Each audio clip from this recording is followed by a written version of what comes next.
Magnificent Maggy. Animals are the bridge between us and the beauty of all that is natural. They show us what's missing in our lives and how to love ourselves more completely and unconditionally. They connect us back to who we are and to the purpose of why we're here. Trisha Maka. Maggie was a great part of our lives, and this story may touch upon some of the experiences you have had with animals you love or still love. This story is an attempt to honor Maggie and her amazing life and all she gave to all who knew her. For she was a continuously flowing fountain of love. This is also our way of showing our gratitude for having her in our lives.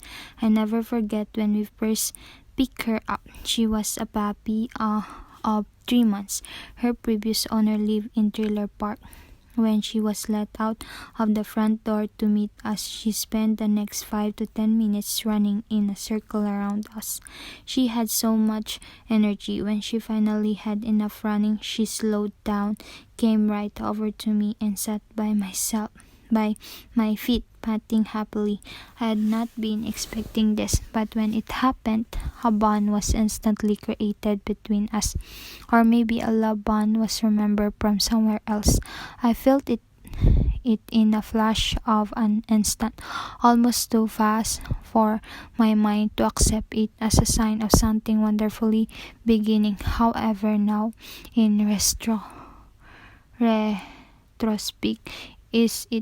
it is abundantly clear to me that this was the point when our bond started. I didn't know much about the breed. I was just hoping she was not a barking dog. I don't like barkers. For the first couple of days, I never heard a beep out of her. As the days rolled on by, it became increasingly evident that she was stealing my heart and that I was falling in love with this little pooch. Sometimes I would leave her on a chain in front of our house when I was working outside. I remember on one occasion when I left the yard to go across the street. As I glanced back, I saw that she had her eyes on me, watching my every move, appearing very concerned. Upon my return, with each step closer to her, I could see the joy that I was back surged through her. She became a delicious wiggle machine as she licked me all over. It seems like the best things in life come to us out of the blue when we are never expecting anything of the sort. Such was the case with Maggie coming into my life. I can think of many things I dream of, plan for, work for, and when I got to the manifestation of the thing, it was somehow not entirely satisfying. Maybe because my mind was too involved in it, I'm not sure. And then sometimes you are just living your life expecting nothing, and something or someone plops in your lap, and it just feels right. The instant connection is too quick for the mind to deal with, but the heart feels the rightness and says yes. Such was the case with Maggie. 1 minute not there, the next minute there, and showering her incredible love upon me. There was no way I could say no. German short hairs are bred for hunting and running.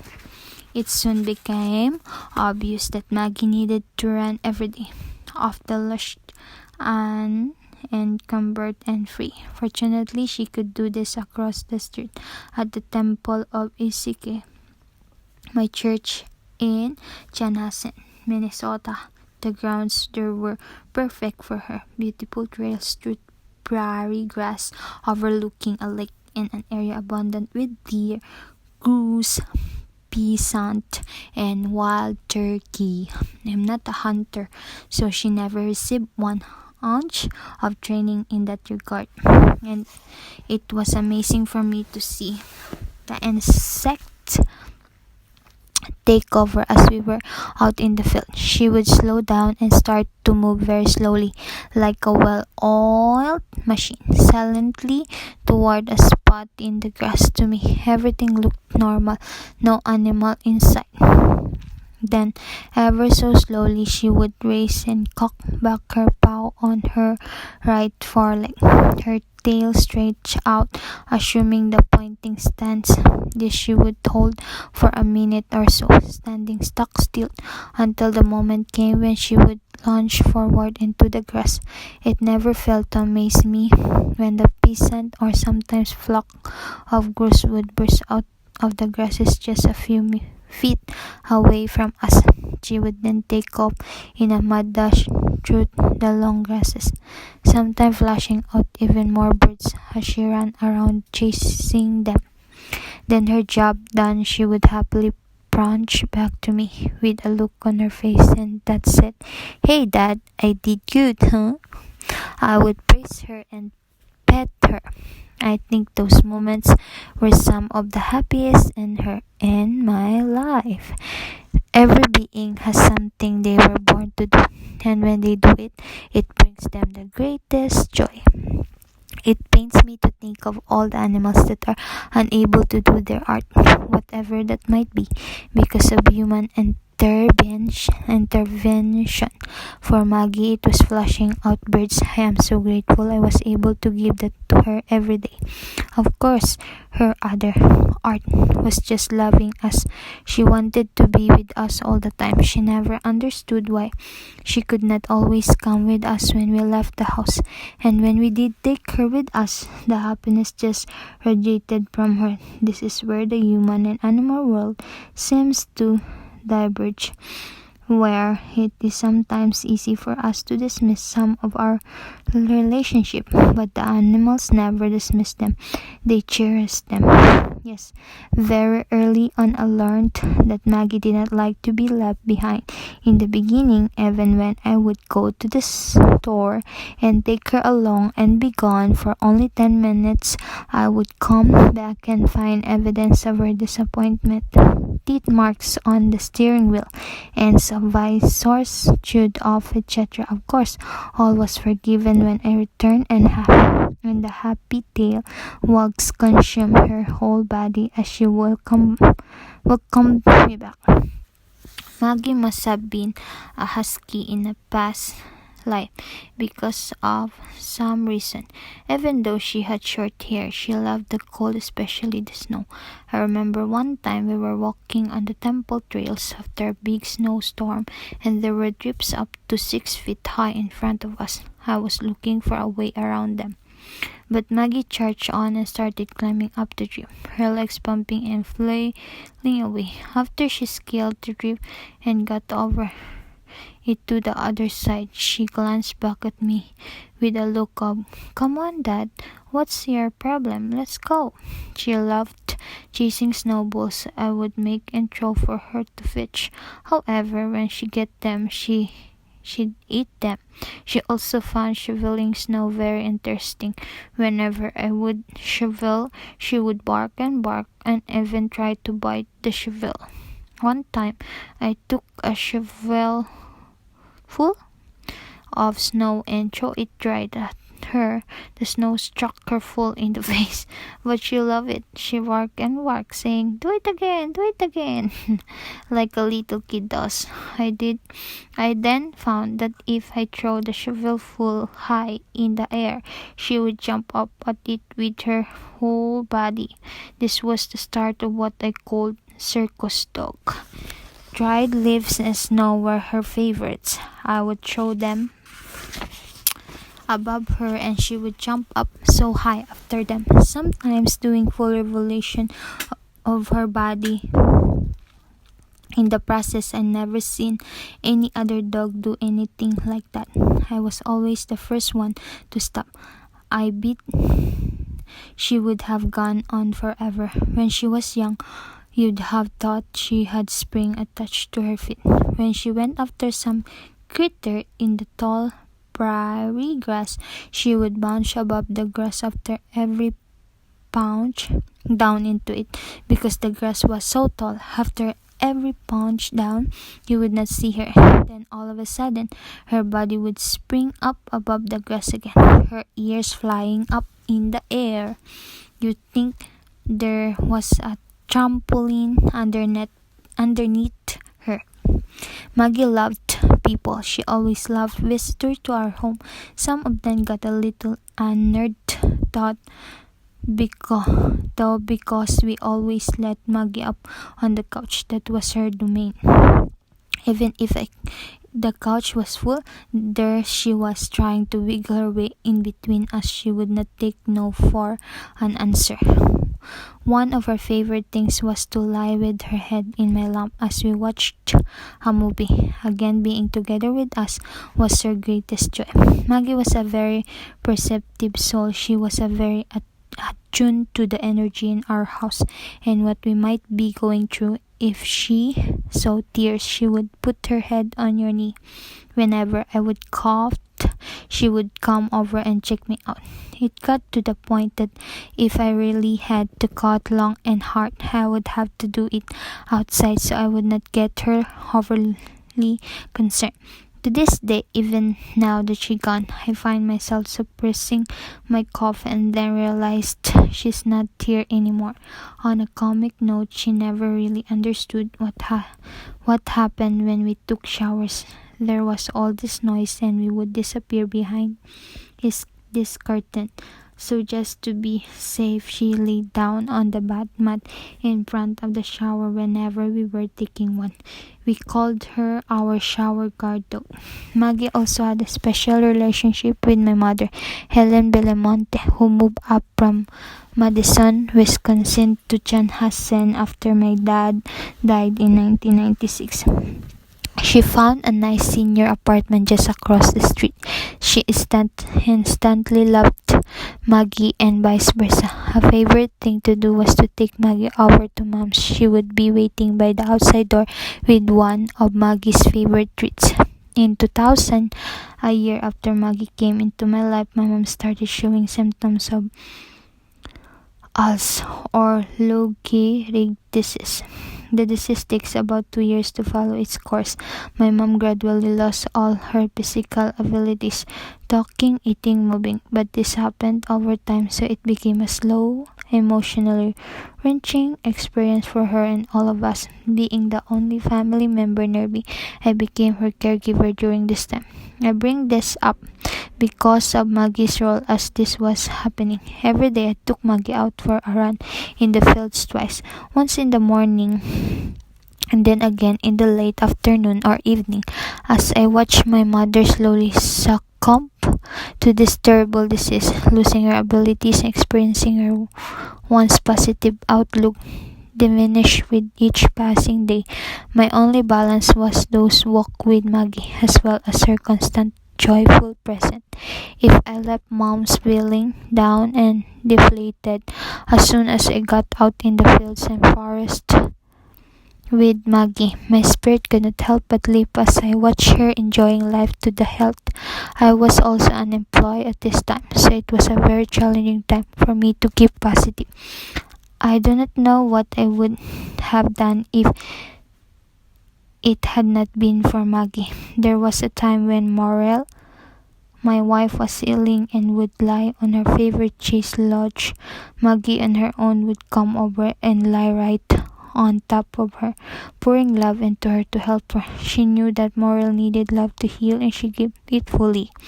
It was such pure and profound love, and Morel knows to this day.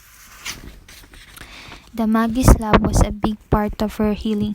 Morel's favorite moments with Maggie were when Maggie would lay her head in Morel's lap while she was knitting as they watched movies together. Of course, there was countless other moments and experiences with her, but they all really boil down to the precious core of love and companionship. It is amazing to me the bonds that can develop between humans and animals. I know they are here to teach us about love, even if we don't believe in God or higher essence of some sort. There is no mistaking that the love they shower upon us is from the divine level, constant, unconditional, and far above what most humans are willing to consider giving in their daily lives. I remember one time I was giving a talk at a seminar, and beforehand the MC had asked me what some of my dreams and goals were. I immediately thought of Maggie and replied, "To be as happy and loving as my dog." That holds true to this day. Sometimes I feel like I still have a long way to go. In the end, besides the tragedy of it, there were so many blessings from Spirit that helped us let go of this dear soul. While she was getting the ultrasound reading to determine the status of her liver, we had some breakfast. Over breakfast, we decided to ask Spirit and Maggie for a sign showing us if it was indeed her time to go.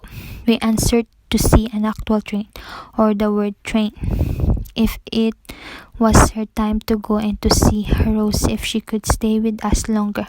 After we left the ultrasound place, we stopped at Costco to pick up a few things. I went in the store while Morel stayed in the car with Maggie.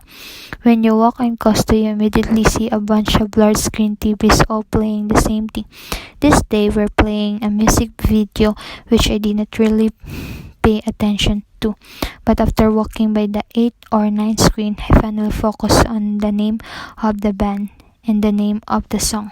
The name of the band was Train, and the name of the song was If It's Love. So there was the sign. My heart sank as I realized what had just happened. I did not want to believe it, and neither did Muriel. We drove home in shock, and then sat around wondering what to do.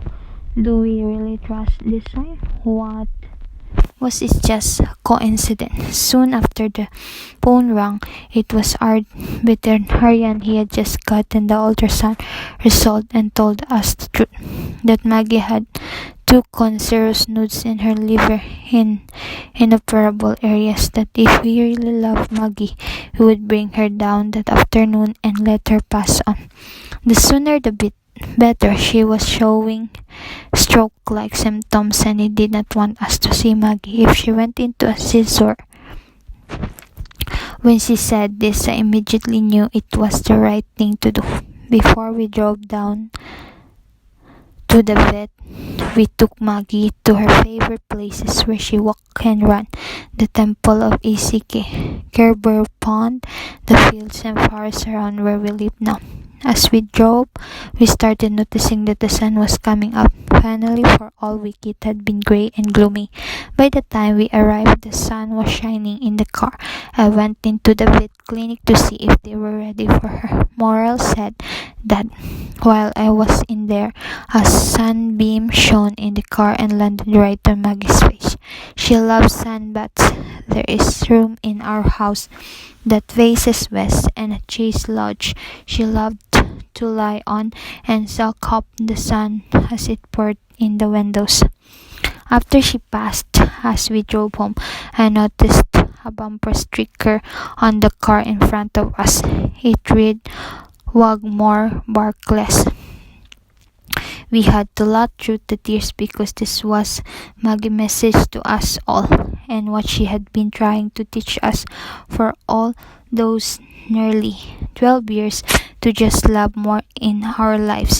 Though this was all hard, we could feel the hand of Spirit Truth out helping us through this difficult time with its guidance in many ways. I mean, a song usually lasts about 3 or 4 minutes. I could have easily walked into Costco 4 minutes earlier or 4 minutes later and missed that sign, but that's not what happened. Now that she's gone, we are acutely aware of her absence in the house. When she was alive, she could have been in another room sleeping, but there was always a presence of her love. You could say it was stumble, but right now it feels enormous, like God suddenly moved out and left no forwarding address. Moral's great analogy. Maggie taught us so many things about unconditional love, devotion, selflessness, service, the joy of living, forgiveness, the importance of family. The list goes on and on. It was like having a life teacher living with you all the time. We have since had dream experiences seeing Maggie in her new area of life, and she is so happy running around like a puppy again. As we heal, we hold this close to our hearts and give her all our love. Life is precious. Do not take it, especially your loved ones, for granted. Love them and tell them you love them often, and then love even more and bark less, if at all. Maggie would be proud. Blessing and love to all, by Jan and Morel Belemonte.